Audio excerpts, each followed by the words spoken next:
As a hero आप चाहते हैं कि आपका बच्चा क्लासरूम में हीरो की तरह परफॉर्म करे, तो हम अब वो बातें करेंगे कि कैसे आपका बेटा हीरो की तरह परफॉर्म करे, आपकी बेटी क्लासरूम में सबसे मोस्ट अट्रैक्टिव स्टूडेंट की तरह परफॉर्म करे। क्या आप तैयार हैं इसको सुनने के लिए? कितने दोस्त मेरे पैनल में हैं जो चाहते हैं कि आज मैं बताऊं कि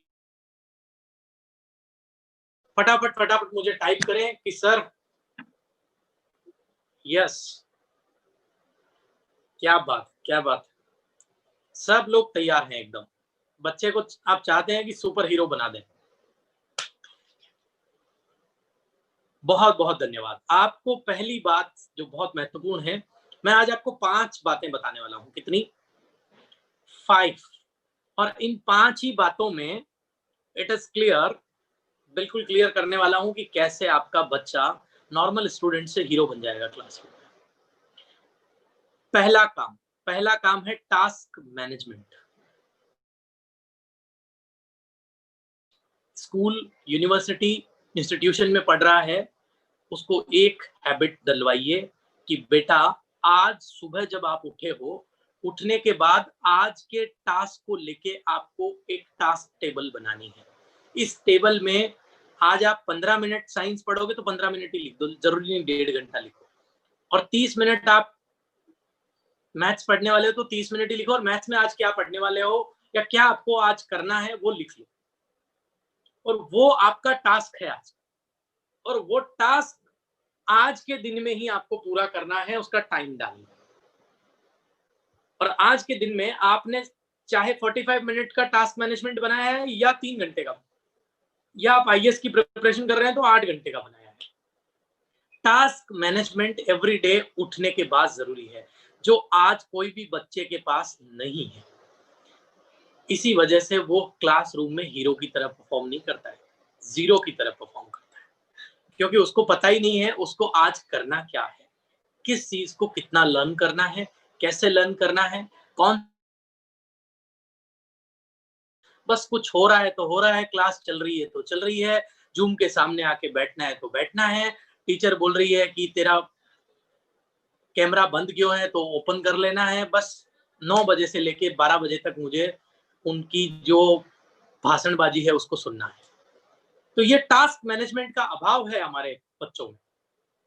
बच्चे को हीरो बनाने का पहला कदम टास्क मैनेजमेंट। उसे सिखाओ कि आज का दिन उठने के बाद टास्क मैनेजमेंट की तरह आपको करना है। आज मुझे 4 टास्क करके आना है, लौटना है। जैसे मंगल पे अगर कोई नासा का व्यक्ति जाता है तो उसे पहले ही टास्क दे दिया जाता है, वहां जाके बातें नहीं करनी है, वहां जाके फिल्म नहीं देखनी है, वहां जाके आपको खट खट स्टेप 1, स्टेप 2, स्टेप 3, स्टेप 4 ये करने हैं एंड देन बैक। वो वहां जाता है, वही टास्क मैनेजमेंट को फॉलो करता है एंड देन बैक, तब मिशन सफल होता है। हमारी जिंदगी के एजुकेशन मिशन को सफल बनाने के लिए भी आपको टास्क मैनेजमेंट को अपनाना पड़ेगा। एवरी डे टास्क मैनेजमेंट उसे सिखाइए। Then second habit and second thing जो उसकी जिंदगी में हमें डालनी है एज ए पेरेंट, और उसको भी सिखाना, बेटा इसका लाभ क्या है, हीरो बनना है ना क्लासरूम में। वो बोलेगा यस पापा, मेरी ये 5 बात मान ले, हीरो बन जाएगा। पहली बात मैंने आपको बता दी है। सेकंड टॉक पे चलते हैं। दैट्स द अभी शर्मिला मैडम ने साइंस पढ़ाई, या विमला मैडम ने उसके बाद में हिंदी पढ़ाई, और रमेश सर ने मैथ्स पढ़ाई। क्लास हुई, उसके बाद क्लास में बच्चे को क्लास होने के बाद उस क्लास का शॉर्ट नोट बनाना चाहिए। शॉर्ट नोट का मतलब होता है अपनी भाषा में उस बात को लिख लेना कि यार ये जो अभी अभी पढ़ाया ना सर ने, मैडम ने ये बताया था, मेरे को ये समझ में आया और मैं इसको ऐसे इजीली समझ सकता हूँ। वो 4 बिंदु या 5 बिंदु या 8 बिंदु आज के इस लेसन से मेरे को जो समझ में आया वो लिखना है, मेरी ही भाषा में, मेरे ही तरीके में, मेरे ही कलर के पेन से, मेरी स्टाइल में, ताकि मैं 8 महीने बाद भी उस पन्ने को जैसे ही खोलूं, खटखट खटखट ब्रेन में पूरी फिल्म चलेगी, और मेरे को पूरा का पूरा जो काम उस दिन हुआ था 8 महीने पहले क्लासरूम में या उस लेसन प्लान में, वो मुझे पिक्चर की तरह सामने खुल के आ जाए। ये दिमाग का कमाल है, लेकिन उसके लिए थोड़ी सी मेहनत चाहिए। कोई भी बच्चा आज शॉर्ट नोट की प्रैक्टिस में नहीं है। अपने शब्दों में क्लासरूम होने के बाद में उसको लिखता नहीं। इसी वजह से वो सफर कर रहा है, हीरो नहीं, जीरो वाली जिंदगी जी रहा है। तीसरा, अगर आप चाहते हैं कि आपका बच्चा हीरो बने, तीसरा लेसन हर बच्चे को, सारे बच्चे सुन रहे हैं ना मेरी बात को, सारे मम्मी पापा को फोकस करना है। ये तीसरी बात उसको दिमाग में, गले में और पेट में भी उतार देनी है उसके। Third thing is stop random gaming. Stop random gaming का मतलब क्या है? आपके बच्चे को आपने आईटी मतलब टेक्नोलॉजी का जो गिफ्ट दिया है वो उसके लिए कंफ्यूजन बन गया है। मैंने आपको ये बोला, हाँ ये बात मेरे को एक दिन फील्ड में डिस्कस करते करते हेल्प इंडिया में भी समझ में आई कि सर आपने इतने सारे पैनल और इतनी सारी सुविधाएं दे दी है कि कंफ्यूज हो गए हैं। यस, कंफ्यूजन का कारण क्या है? Random gaming. रैंडम गेमिंग का मतलब होता है दोस्तों, अगर मैं आपको एक डिवाइस लाके दे दूं जो कंप्लीट आर्टिफिशियल इंटेलिजेंसी बेस्ड है और मैं आपको उसको चलाना नहीं सिखाऊं, तो क्या होगा? कंफ्यूजन। मतलब अमृत भी जहर बनेगा आपके लिए। और अमृत का प्रयोग तो आप उस डिवाइस से कर पाओगे या नहीं कर पाओगे, लेकिन जहर आपको जरूर मिल जाएगा। हमारे बच्चों को भी 4G मोबाइल डेटा के साथ दिन का 1.5 GB मिल गया है और वो 90% उसे किल कर रहा है क्योंकि उसे उसका यूज करना नहीं आता। वो टेक्नोलॉजी के कंफ्यूजन में, जाल में फंस गया है। 90% डेटा गलत जगह पे यूज हो रहा है और वो हो रहा है रैंडम गेमिंग के ऊपर। ये खेल लूं, ये कर लूं, वो कर लूं, जो उसे एक्चुअल करना होता है वो करता ही नहीं है इस टेक्नोलॉजी से। That's the third mistake. अगर ये 3 चीजें वो ठीक करे तो हीरो की तरह परफॉर्म कर सकता है classroom. Then the fourth one is participation in every competition. इस देश दुनिया, school, college, tournament, tehsil level, district level, state level, national, international, online, offline, जितने भी कंपटीशन होते हैं, बच्चे को एक बात बोल दो, बेटा सब में भाग लेना है। हर कंपटीशन में जैसे जैसे वो पार्टिसिपेट करेगा, हो सकता है कहीं पे उससे कुछ नहीं हो, लेकिन सीखेगा बहुत। ये है लर्निंग का महत्वपूर्ण अभ्यास। आपको कोई गेम नहीं आता ना, आप बस खेलो उसको। आपको मोबाइल चलाना नहीं आता ना, बस उसके साथ लगे रहो, सीख जाओगे। ये एक प्रक्रिया है इंसान की और ये पावर दिया है ईश्वर ने कि जैसे ही आप पार्टिसिपेट करवाइए बच्चे को। किस में? कॉम्पिटिशन्स। जितने भी इवेंट्स होते हैं, कॉम्पिटिशन्स होते हैं, हर कॉम्पिटिशन में उसको भाग लेना है, ये बोली दो। बचना नहीं चाहिए एक भी चीज। And the last but not least, ये सबसे महत्वपूर्ण है, छोटी क्लास हो या बड़ी क्लास हो, 2 चीजों का सूट पहनना है शक्तिमान वाला। एक सॉफ्ट स्किल का सूट और एक हार्ड स्किल का सूट। शक्तिमान पहनता है ना ताकि शक्तियां जो है, बुरी शक्तियां, उससे वो बच सके।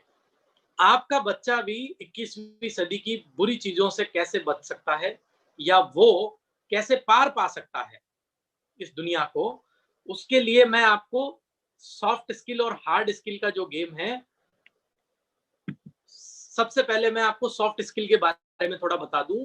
भारत में पहले स्किल सेट का बता देता हूं। स्किल सेट की एक स्केल होती है 1 to 10। भारत उस स्किल सेट की स्केल में 1.5 नंबर मिलते हैं। 1.5। साउथ कोरिया 9.8 उस स्केल में। अब आप सोचिए कहां 9.8, कहां 1.4। मतलब स्किल सेट हमारे देश का बहुत डेप्रिशिएट है। अगर कोई आपको बोले कि मैं आपको कुकिंग करवाना सिखाता हूं, आपको कैसा लगेगा? बोले हैं इसका क्या सीखना है, इसमें क्या आपको एक बात बताऊं, कुकिंग क्लासेस करा करा के कई लोगों ने यूट्यूब में धमाल मचा रखा है। आपका जो पैकेज है उससे 50 गुना पैकेज मंथली वो कमाते हैं और किचन में जाके सिर्फ ये सिखाते हैं कि सब्जी को कैसे उबालना है, तेल कितना डालना है। तो इसका मतलब क्या है? इसका मतलब ये है कि स्किल सेट को हम कमजोर मानते हैं, जबकि स्किल सेट ही सबसे पावरफुल होता है। और स्किल सेट को बनाने के लिए 2 चीजें होती है। पहली चीज सॉफ्ट स्किल का सूट पहनना है और दूसरा हार्ड स्किल का सूट पहनना है। अब इस सॉफ्ट स्किल और हार्ड स्किल के सूट में क्या-क्या चीजें आती है, उसको थोड़ा समझ लो। एक-एक करके मैं सबसे पहले आपको बता देता हूँ सॉफ्ट स्किल के बारे में। सॉफ्ट स्किल में आती है कम्युनिकेशन स्किल, जिसमें कन्विंसिंग स्किल आज के दौर में सबसे महत्वपूर्ण है। Then leadership skill, team spirit, team में काम करना और टाइम मैनेजमेंट। ये 4-5 एस्पेक्ट ही हैं जो बच्चे को आपको सॉफ्ट स्किल में उसके डेवलप करने हैं। और जैसे आप सॉफ्ट स्किल का सूट पहनाते हैं, उसे एक सूट और पहनाइए, हार्ड स्किल। हम मानते हैं कि सॉफ्ट स्किल इंपॉर्टेंट है, लेकिन सॉफ्ट स्किल के साथ हार्ड स्किल भी उतनी ही इंपॉर्टेंट है। जैसे बचपन से उसको सिखाइए फॉरेन लैंग्वेज में प्रोफिशिएंसी कैसे डेवलप करें। Computer handling skills, IT skills उसकी मजबूत होनी चाहिए अगर वो 21st सेंचुरी में अपने आप को हीरो की तरह देखना चाह रहा है। देन डिग्री और सर्टिफिकेशन, एक सुंदर सुंदर ज्यादा से ज्यादा नई नई चीजों को सीखने की डिग्रियां उसके पास होनी चाहिए। And the coding and programming, ये बातें उसको आप हार्ड स्किल में बेसिक दवाई की तरह उसको देनी जरूरी है। ये हार्ड स्किल और सॉफ्ट स्किल का सूट अगर वो पहन के किसी भी इंटरव्यू में बैठ जाएगा, हिम्मत नहीं है किसी की कि उसको फेल कर दे, आपके बच्चे का सिलेक्शन ना हो, उसको कोई नौकरी मना कर दे। तो ये 5 बातें जो आज पावरफुल मैंने आपको बताई है, आप बच्चे को ये दिल दे दीजिए और हर बच्चा अगर इस बात को समझ ले, ग्रहण कर ले, क्लासरूम का हीरो बन जाएगा। तो आज का जो सेशन है वो स्पेशली क्लासरूम के हीरो के ऊपर ही था। 5 पावरफुल चीजें मैंने बताई है, पांचों को उसको सेट कर लेना है दिमाग में। इसके साथ 5 ऐसी बातें जो पढ़ते समय उसे ध्यान रखनी चाहिए, वो मैं बताऊंगा अगले सेशन। अगली बार मैं ये बताऊंगा, हीरो तो बन गया, हीरो बनने के बाद हीरो का स्टाइल भी तो डिफरेंट होता है, नॉर्मल की तरह थोड़ी पढ़ता है वो, याद नॉर्मल की तरह थोड़ी करता है। 5 ऐसे पावरफुल सिस्टम जिससे कि अगर वो पढ़े, लर्न करे, चीजों को सीखे, यस, सारा काम उसका चुटकियों में होने वाला है। तो दोस्त, आज के सेशन का टाइम देखते हुए हम पिछले 1 घंटे से वार्तालाप कर रहे हैं। आप सब लोगों ने बहुत कॉन्शियसनेस के साथ सुना इस सेशन को। आप सभी मित्रों को मेरी तरफ से बहुत बहुत